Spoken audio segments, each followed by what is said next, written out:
Hello and welcome to Value Research Podcast. You're listening to First Page, a column written by Dhirendra Kumar. Insurance, disease and murder. Public anger against health insurers isn't just an American phenomenon.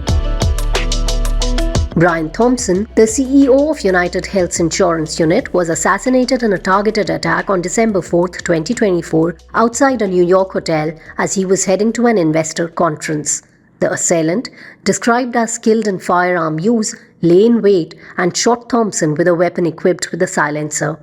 The shooting has led to an extensive manhunt by police. The motive is still under investigation, but suggested to be linked to his role in the health insurance industry. Bullet casings at the scene bore inscriptions like deny, defend, and depose, hinting at a motive related to insurance practices. These appear to be references to a well-known book on the health insurance industry, Delay, Deny, Defend, Why Insurance Companies Don't Pay Claims and What You Can Do About It. The title is self-explanatory. The incident has triggered discussions on the broader implications of insurance claim denials in healthcare. Something that I noted was that there were more than a few voices on social media that took the serves him right attitude towards the murder of Brian Thompson. These reactions reflect deep frustration with insurance companies, often criticized for denying claims and prioritizing profits over patient care. Of course, my topic here is not the minutiae of the criminal case. For all I know, the deny-defend stuff may be indirection. No matter what turns out to be the killer's real motive, the reactions on social media are more of a warning signal.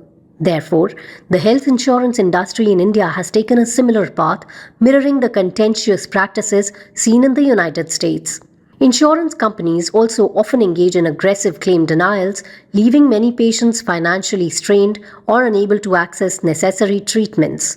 Like much of the broader insurance industry, the system seems designed more for extraction than serving customers, echoing the online sentiments about Thompson's death. The situation is muddied by the parallel flaws in the healthcare setup, with hospitals and insurers blaming each other for the malpractices. As for the people, all they know is that the disease industry and the insurance industry combine to make a potent combo that's dedicated to extracting everything from the victims' pockets.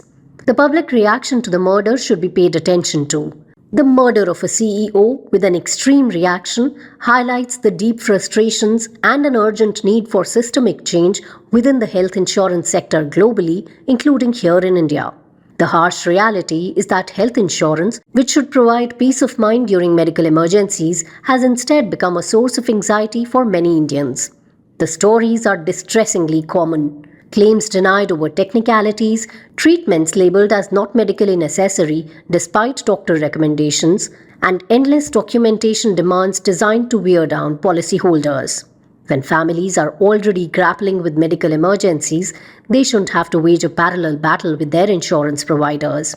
The recent regulatory push for standardizing health insurance products is a step in the right direction, but it must be clearer. What we need is a fundamental reimagining of how health insurance operates.